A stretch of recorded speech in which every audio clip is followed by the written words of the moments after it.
Hi friends, welcome back to my channel. ಎಲ್ಲರೂ ಹೇಗಿದ್ದೀರಾ? ಎಲ್ಲರೂ ಚೆನ್ನಾಗಿದ್ದೀರಾ ಅಂದ್ಕೊಂಡಿದ್ದೀನಿ. ಟೈಮ್ ಈಗ 4:30 ಆಗಿದೆ. ಸಂಜೆ ಮೇಲೆ ನಾನು ಬ್ಲಾಗ್ನ ಶುರು ಮಾಡಿದ್ದೀನಿ. ಪಾಪು ಕೂಡ ಬಂದಿದ್ದಾನೆ ಸ್ಕೂಲಿಂದ. 4 ಗಂಟೆಗೆ ಬರ್ತಾನೆ. ಅವನಿಗೆ ಸ್ವಲ್ಪ ಹಾಲು ಕೊಡ್ತೀನಿ ಅಂತಂದೆ, ಆದರೆ ಹಾಲು ಬೇಡ, ನನಗೆ ಟೀ ಬೇಕು ಅಂತ ಹೇಳ್ದೆ. ಅದಕ್ಕೋಸ್ಕರ ಹಾಲು ಟೀ ಮಾಡಿ ಸ್ವಲ್ಪ ಬಿಸ್ಕೆಟ್ ಕೊಟ್ಟಿದ್ದೀನಿ. ಬಿಸ್ಕೆಟ್ ತಿಂತಾ ಇದ್ದಾನೆ. ನಾನು ಕೂಡ ಪಾಪು ಜೊತೆಗೆ ಕೂತ್ಕೊಂಡು ಟೀ ಕುಡಿದು ಮುಗಿಸಿದೆ. ಪಾಪುಗೆ ಬೆಳಗ್ಗೆ ಸ್ನಾನ ಮಾಡಿಸಿರಲಿಲ್ಲ.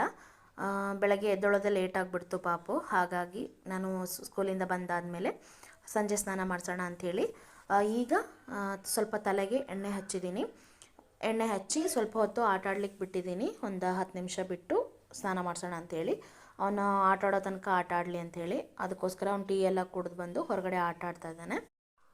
ಆಮೇಲೆ ಅರ್ಧ ಗಂಟೆ ಆದ ನಂತರ ಪಾಪುಗೆ ಸ್ನಾನ ಮಾಡಿಸಿ ಅವನ್ನ ರೆಡಿ ಮಾಡಿಸಿದ್ದೀನಿ. ಹಾಗೆಯೇ ಅಲ್ಲಿ ಪಾಪು ಒಳಗಡೆ ಆಟ ಆಡ್ತಿದ್ದಾನೆ. ಅಷ್ಟೊತ್ತಿಗೆ ಟೈಮು 5-5:30 ಆಗಿತ್ತು. ನಾನು ಬೇಗನೆ ಅಡುಗೆ ಕೆಲಸನೂ ಮಾಡಿ ಮುಗಿಸ್ಬಿಡೋಣ ಅಂತ ರಾತ್ರಿ ಊಟಕ್ಕೆ ಅಡುಗೆ ಮಾಡ್ತಾಯಿದ್ದೀನಿ. ಮತ್ತು ಅಡುಗೆ ಎಲ್ಲ ಮುಗಿದಾದ್ಮೇಲೆ ಇವತ್ತು ಶನಿವಾರ ಆಗಿರೋದ್ರಿಂದ ನಮ್ಮೂರಲ್ಲಿ ಸಂತೆಗೆ ಬೇರೆ ಹೋಗಬೇಕು. ಹಾಗಾಗಿ ಬೇಗನೆ ಅಡುಗೆ ಎಲ್ಲ ಮಾಡಿ ಮುಗಿಸಿಟ್ಟು ಸಂತೆಗೆ ಹೋದರೆ ಚೆನ್ನಾಗಿರುತ್ತೆ ಮತ್ತು ಅಲ್ಲಿಂದ ಬರೋದು ಲೇಟ್ ಆಗುತ್ತೆ ಅಂತ ಹೇಳಿ ನಾನು ಅಡುಗೆನ ಮಾಡ್ತಾಯಿದ್ದೀನಿ. ರಾತ್ರಿ ಊಟಕ್ಕೆ ಹುರುಳಿಕಟ್ಟಿನ ಸಾರು ಮತ್ತು ಪಲ್ಯ ಮಾಡೋಣ ಅಂತ ಅಂದ್ಕೊಂಡು ಬೆಳಗ್ಗೆನೇ ಹುರುಳಿಕಾಳನ್ನು ನೆನೆಸಿಟ್ಟಿದ್ದೆ. ಅದನ್ನು ಮೊಳಕೆ ಏನು ಬರೆಸಿಲ್ಲ, ನಾನು ಹುರುಳಿಕಾಳನ್ನು ನೆನೆಸಿ ಹಾಗೆಯೇ ಮಾಡ್ತಾಯಿದ್ದೀನಿ. ನೆನೆಸಿಟ್ಟಿರೋದ್ರಿಂದ 2 ವಿಸಲ್ ತೆಗೆದ್ರೆ ಸಾಕು, ಹುರುಳಿಕಾಳು ಚೆನ್ನಾಗಿ ಉದುರುದ್ರಾಗಿ ಬೆಂದಿರುತ್ತೆ. ಇಲ್ಲಿ ಹುರುಳಿಕಾಳನ್ನು ಉದುರುದ್ರಾಗಿ ಬೇಯಿಸ್ಕೋಬೇಕು. ಅದೊಂಥರ ಜಾಸ್ತಿ ವಿಸಲ್ ಹೊಡಿಸ್ಬಿಟ್ರೆ ಮುದ್ದೆ ಥರ ಆಗಿಬಿಡುತ್ತೆ, ಪಲ್ಯ ಚೆನ್ನಾಗಿರಲ್ಲ, ಉದುರುದ್ರಾಗಿ ನಮಗೆ ಸಿಗಲ್ಲ. ಸೊ ಹಾಗಾಗಿ ನಾನಿಲ್ಲಿ 2 ವಿಸಲ್ನ ಕೂಗಿಸಿ ಹುರುಳಿಕಾಳಿಂದ ನೀರನ್ನು ಸಪ್ರೇಟ್ ಮಾಡ್ಕೊಳ್ತಾ ಇದ್ದೀನಿ. ಸಪ್ರೇಟ್ ಮಾಡ್ಕೊಂಡಾದಮೇಲೆ ನಾವಿಲ್ಲಿ ಸಾಂಬಾರಿಗೆ ರೆಡಿ ಮಾಡ್ಕೊಳ್ಳೋಣ. ನಾನಿಲ್ಲಿ ಒಂದು ಬಾಣಲೆಗೆ ಎಣ್ಣೆನ ಹಾಕಿ ಎಣ್ಣೆ ಚೆನ್ನಾಗಿ ಕಾದ ನಂತರ ಸ್ವಲ್ಪ ಕಾಳುಮೆಣಸು, ಅದ್ರ ಜೊತೆಗೆ ಜೀರಿಗೆನ ಹಾಕಿ ಚೆನ್ನಾಗಿ ಫ್ರೈ ಮಾಡ್ಕೋಬೇಕು. ಅದನ್ನು ಫ್ರೈ ಮಾಡ್ಕೊಳ್ತಾನೆ ಅದ್ರ ಜೊತೆಗೇ ಬೆಳ್ಳುಳ್ಳಿ ಮತ್ತು ಹೆಚ್ಚಿಟ್ಕೊಂಡಿರೋಂಥ ಒಂದು ಈರುಳ್ಳಿ ಮತ್ತು ಒಂದು ಟೊಮೆಟೊನ ಹಾಕ್ಕೊಳ್ತಾ ಇದ್ದೀನಿ. ಹುಳಿ ಟೊಮೆಟೊ ಆಗಿರೋದ್ರಿಂದ ನಾನು ಒಂದನ್ನೇ ಹಾಕ್ಕೊಂಡಿದ್ದೀನಿ.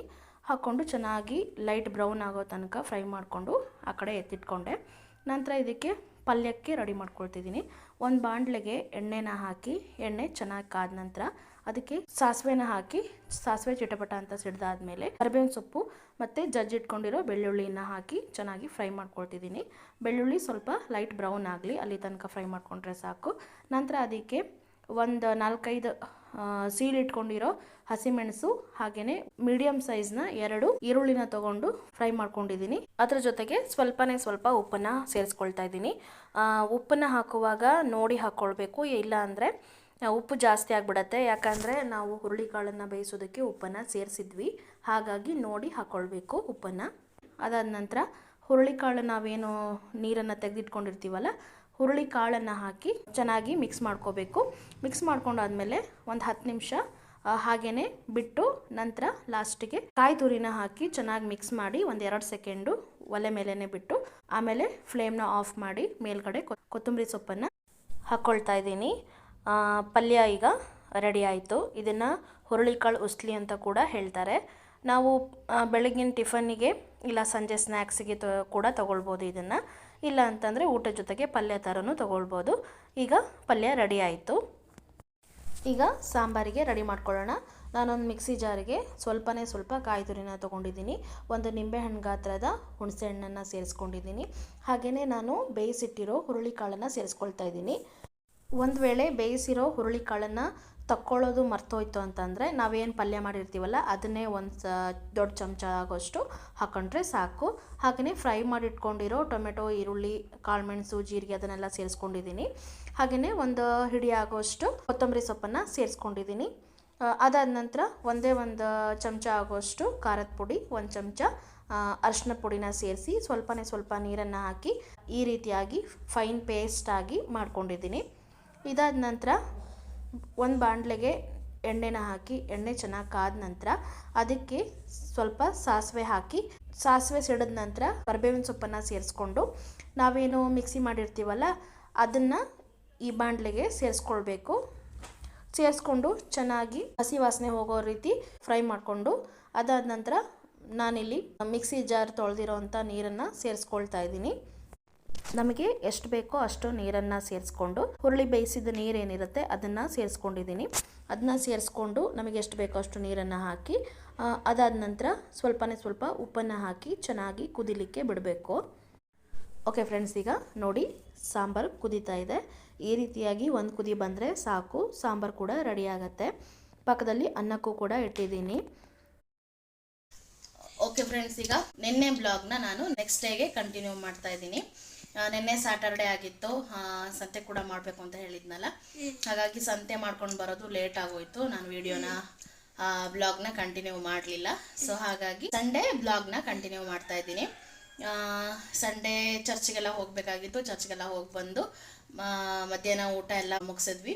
ನಿನ್ನೆ ಸಂತೆಯಿಂದ ಸ್ವಲ್ಪ ಜಿಲೇಬಿನ ತಂದಿದ್ವಿ, ಅದನ್ನ ತಿಂತಾ ಕೂತ್ಕೊಂಡಿದ್ವಿ ನಾನು ನನ್ನ ಮಗ. ಅವ್ರ ಪಪ್ಪ ಊಟ ಮಾಡಿಕೊಂಡು ಕೆಲ್ಸಕ್ಕೆ ಹೋದ್ರು. ತಂದಿರೋ ಐಟಮ್ಸ್ನೆಲ್ಲ ಜೋಡಿಸಿಡ್ಬೇಕು. ಬೆಳಗ್ಗೆ ಟೈಮ್ ಸಿಗಲಿಲ್ಲ ಜೋಡಿಸಿಡ್ಲಿಕ್ಕೆ, ಹಾಗಾಗಿ ಈಗೆಲ್ಲ ಜೋಡಿಸಿಡ್ಬೇಕು. ತರಕಾರಿ ಏನು ಜಾಸ್ತಿ ಏನು ತರಲಿಲ್ಲ, ಸ್ವಲ್ಪನೇ ತರಕಾರಿನೇ ತಂದಿರೋದು. ಮನೇಲೆ ಸಾಂಬಾರು ಪುಡಿ ಮಾಡೋಣ ಅಂತ ಹೇಳಿ ಧನಿಯಾ ಎಲ್ಲ ತಂದು ಇಟ್ಕೊಂಡಿದ್ದೀನಿ. ಅದನ್ನು ಕೂಡ ನಾನು ಬ್ಲಾಗಲ್ಲಿ ಶೇರ್ ಮಾಡ್ಕೊಳ್ತೀನಿ. ಆದರೆ ಈ ಬ್ಲಾಗಲ್ಲಿ ಶೇರ್ ಮಾಡ್ಕೊಳ್ಳಲ್ಲ, ನೆಕ್ಸ್ಟ್ ಬ್ಲಾಗಲ್ಲಿ ಶೇರ್ ಮಾಡ್ಕೊಳ್ತೀನಿ. ಹಾಗೆಯೇ ಫ್ರೆಂಡ್ಸ್, ಈ ಬ್ಲಾಗ್ನ ಇಲ್ಲಿಗೆ ಎಂಡ್ ಮಾಡ್ತಾ ಇದ್ದೀನಿ. ಯಾರೆಲ್ಲ ನನ್ನ ಚಾನಲ್ನ ಹೊಸದಾಗಿ ನೋಡ್ತಿದ್ದೀರಾ ಅವರೆಲ್ಲ ನನ್ನ ಚಾನಲ್ನ ಸಬ್ಸ್ಕ್ರೈಬ್ ಮಾಡಿ, ಪಕ್ಕದಲ್ಲಿರೋ ಬೆಲ್ ಬಟನ್ನ ಪ್ರೆಸ್ ಮಾಡೋದನ್ನು ಮರಿಬೇಡಿ. ನಾವು ಹಾಕೋ ವಿಡಿಯೋಗಳು ನಿಮಗೆ ನೋಟಿಫಿಕೇಷನ್ ಆಗಿ ಬೇಗ ಬರುತ್ತೆ. ಹಾಗೆಯೇ ನನ್ನ ಚಾನಲ್ಗೆ ಸಪೋರ್ಟ್ ಮಾಡಿ ಅಂತ ಕೇಳ್ಕೊಳ್ತೀನಿ ಫ್ರೆಂಡ್ಸ್. ಜೊತೆಗೆ ವಿಡಿಯೋಗೊಂದು ಲೈಕ್ ಕೊಟ್ಟು ಕಮೆಂಟ್ ಮಾಡೋದನ್ನು ಮರಿಬೇಡಿ. Thank you for watching. Next ವಿಡಿಯೋದಲ್ಲಿ ಸಿಗೋಣ. ಅಲ್ಲಿ ತನಕ ಟೇಕ್ ಕೇರ್, ಬಾಯ್.